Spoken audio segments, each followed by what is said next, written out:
Mari sama-sama kita panjatkan puji syukur kehadirat Allah Subhanahu wa Ta'ala, Tuhan yang Maha Esa, atas limpahan rahmat dan kasih sayangnya. Pada malam hari ini kita dapat bertemu dalam rangka acara pembukaan rapat koordinasi evaluasi pelaksanaan program kebijakan dan program Direktorat Pendidikan Anak Usia Dini.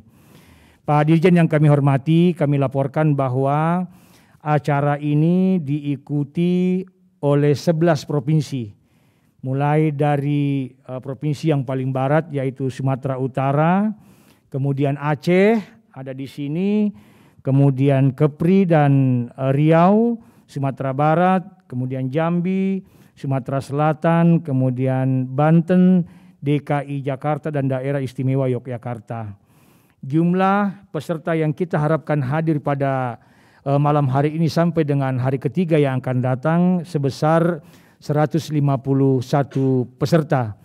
Dan pada malam hari ini telah hadir kurang lebih 142 peserta.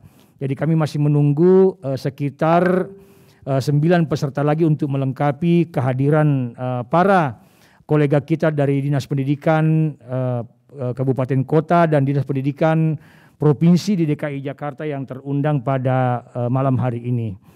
Bapak Dirjen yang kami hormati dan Pak Wakil Kepala Dinas yang kami hormati, kami laporkan bahwa tujuan kegiatan ini ada beberapa hal. Yang pertama adalah untuk mendapatkan informasi, evaluasi mengenai kebijakan dan program Direktorat Pendidikan Anak Usia Dini secara khusus dan pendidikan anak usia dini secara umum selama tahun anggaran 2021. Kita sama-sama tahu bahwa sejak awal Januari 2021 sampai sekarang kita semua telah bekerja bahu-membahu, mulai dari pemerintah pusat dalam hal ini Direktorat Jenderal PAUD, Pendidikan Dasar, Pendidikan Menengah, kemudian ada UPT kita di provinsi yaitu BP PAUD dan Dikmas dan LPMP. Kemudian kita memiliki kolega di Dinas Pendidikan Provinsi khususnya di DKI Jakarta. Kemudian kita juga memiliki teman di Dinas Pendidikan Kabupaten Kota, Pak Kabid dan Bu Kabid, Pak Kasih dan Bu Kasih, dan tentu satuan-satuan pendidikan dan semua pemangku kepentingan pendidikan. Kita ingin berhenti sejenak, kemudian menengok ke belakang apa saja yang sudah kita kerjakan di tahun 2021, kemudian apa yang berhasil kita capai, kemudian apa kendala yang kita hadapi, dan bagaimana kemudian kendala-kendala itu kita carikan solusi agar kebijakan kita di tahun 2022 lebih tajam. Nah, mengawali hal ini Pak Dirjen, kami telah menyebarkan link Google Form yang berisi instrumen untuk melaksanakan praevaluasi sebelum kegiatan ini. Nah, instrumen itu ada dua hal. Yang pertama mengevaluasi mengenai tata kelola bantuan yang telah disalurkan oleh Direktorat Pendidikan Anak Usia Dini selama tahun 2021. Kemudian yang kedua adalah memintakan pendapat kepada Ibu dan Bapak sekalian bagaimana keberhasilan bantuan itu, bagaimana keberhasilan program kita, dan apa yang menjadi kendala dan apa yang harus kita lakukan untuk mempertajam kebijakan di masa yang akan datang. Kemudian Pak Dirjen, lebih awal kita sedikit cheating karena kita akan pula menginformasikan mengenai apa yang akan kita kerjakan di tahun 2022. Nah, harapan kita karena sebagaimana Ibu dan Bapak ketahui, kami laporkan kepada Pak Dirjen, memang dalam pandemi COVID-19 ini Direktorat PAUD turut mengalami dampaknya di mana kita mengalami penurunan anggaran yang sangat signifikan. Nah, oleh karena itu maka kita perlu melakukan pendekatan yang bersifat asimetris agar kita tetap dapat menyelesaikan persoalan pendidikan anak usia dini di lapangan walaupun daya dukung kita dari waktu ke waktu sedikit berkurang. Yang lain adalah tentu kita ingin mensosialisasikan beberapa kebijakan strategis yang akan menjadi payung bagi penyelenggaraan pendidikan anak usia dini ke depan. Pak Dirjen dan Pak Wakil Kepala Dinas, itulah tujuan yang ingin kita capai selama 3 hari ke depan, dimulai dari malam ini sampai dengan tanggal 1 yang akan datang. Harapan kita setelah menerima berbagai informasi itu, para peserta kemudian akan kita ajak untuk berdiskusi dan kita dapat mendengarkan apa yang menjadi aspirasi mereka selama penyelenggaraan program 2021 dan 2022 ke depan. Pak Dirjen yang kami hormati, demikian laporan dari kami. Mohon berkenan Bapak Wakil Kepala Dinas Pendidikan Provinsi DKI Jakarta untuk menyambut teman-teman yang datang dari 11 provinsi dan juga mohon perkenan dari Bapak Direktur Jenderal Pendidikan Anak Usia Dini, Pendidikan Dasar dan Pendidikan Menengah untuk menyampaikan sambutan arahan sekaligus membuka kegiatan ini. Demikian laporan kami, lebih dan kurangnya kami mohon dimaafkan. Hadanallahu wa iyyakum ajmain. Wassalamualaikum warahmatullahi wabarakatuh. Selamat malam, shalom, salam sejahtera untuk kita semua. Om Santi Santi Santi Om. Sehingga hari ini Bapak Ibu ini peristiwa yang luar biasa di mana antara Kemendikbudristek, jajaran kami yang ada di kementerian semuanya hadir, kemudian UPT kami yang ada di lapangan hadir, kemudian juga kepala bidang, kepala seksi yang menangani PAUD di kabupaten kota juga hadir. Kami berharap bahwa kehadiran Bapak Ibu bersama di ruangan ini dapat, tadi seperti disampaikan Pak Asbi, bisa mengevaluasi capaian-capaian, kemudian prestasi-prestasi yang sudah ada di tahun 2021. Kalau capaian-capaian kita belum menggembirakan, maka kita bisa melakukan evaluasi. Apa yang perlu kita evaluasi, apa yang perlu kita perbaiki untuk tahun depan penyelenggaraan PAUD di semua wilayah negeri ini menjadi PAUD-PAUD yang hebat. Kemudian juga ini kesempatan Bapak Ibu bertemu dengan teman-teman dari kabupaten kota di 11 provinsi di Indonesia untuk bertukar praktek baik. Praktek baik penyelenggaraan PAUD di masing-masing provinsi, masing-masing kabupaten kota. Nah, praktek baik di DKI seperti apa? Bapak Ibu tidak usah silau dengan DKI. DKI uangnya banyak Pak Pur ya.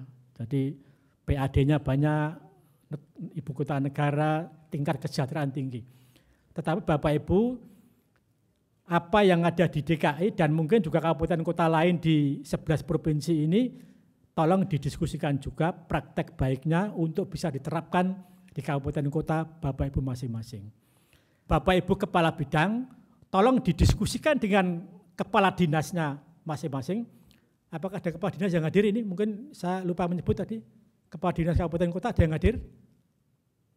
Enggak ada ya? Enggak ada.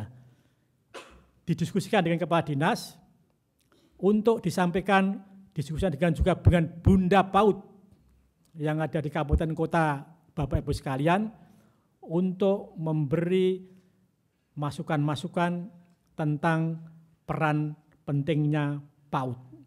Sehingga PAUD kita dan pendidikan kita pada umumnya mendapat perhatian dari pemerintah daerah. Kalau Bapak Ibu membutuhkan support dari UPT kami yang ada di lapangan, siap untuk membackup, berdiskusi dengan Bunda PAUD dan kepala daerah di wilayah Bapak Ibu masing-masing. Karena kita sedang berikhtiar untuk meningkatkan mutu atau kualitas layanan PAUD kita. Dalam program Merdeka Belajar Bapak Ibu ada beberapa hal yang harus kita capai untuk mewujudkan SDM unggul dalam rangka Indonesia Emas di tahun 2045. Pastikan bahwa PAUD di kabupaten kota Bapak Ibu bisa berjalan baik. Jadi target kita di Merdeka Belajar untuk RPJMN kita ada 3 target besar Bapak Ibu. 1, akses yang tinggi. Yang kedua, hasil belajar yang berkualitas dan mutu pendidikan yang merata. Merata di seluruh tanah air baik dari sisi geografis maupun dari sisi sosial ekonomi. Kalau jenjang PAUD tidak mendapat perhatian, salah satu dampak yang terjadi nilai literasi numerasinya kita masih rendah, Pak. Jadi mari kita mulai dari PAUD kita yang berkualitas, PAUD yang bermutu, kita tingkatkan. Tadi mutu hasil belajar Bapak Ibu. Itu bisa tergambar juga dari hasil akreditasi. Jadi sebagian kecil saja dari PAUD kita yang sudah berakreditasi A. Sebagian besar belum terakreditasi. Itu menggambarkan bahwa dari sisi kelembagaan, dari sisi mutu layanan masih butuh perjuangan yang sangat keras dari kita semua untuk meningkatkan derajat PAUD sebagai pilihan wajib untuk anak-anak pada jenjang usia 0 sampai 6 tahun. Nah, Kemendikbudristek melalui Direktorat PAUD sudah membuat banyak program bahwa PAUD terkait juga dengan kesehatan, ada program UKS, ada program Sarpras, Sarpras PAUD seperti pembangunan gedung, kemudian peralatan APE, alat peraga edukatif untuk anak-anak, kemudian kesehatan, kemudian juga PAUD perlu diintegrasikan dengan dinas kesehatan, dinas sosial untuk hal-hal yang terkait dengan layanan PAUD holistik integratif. Dan ada integrasi juga dengan program penanganan stunting.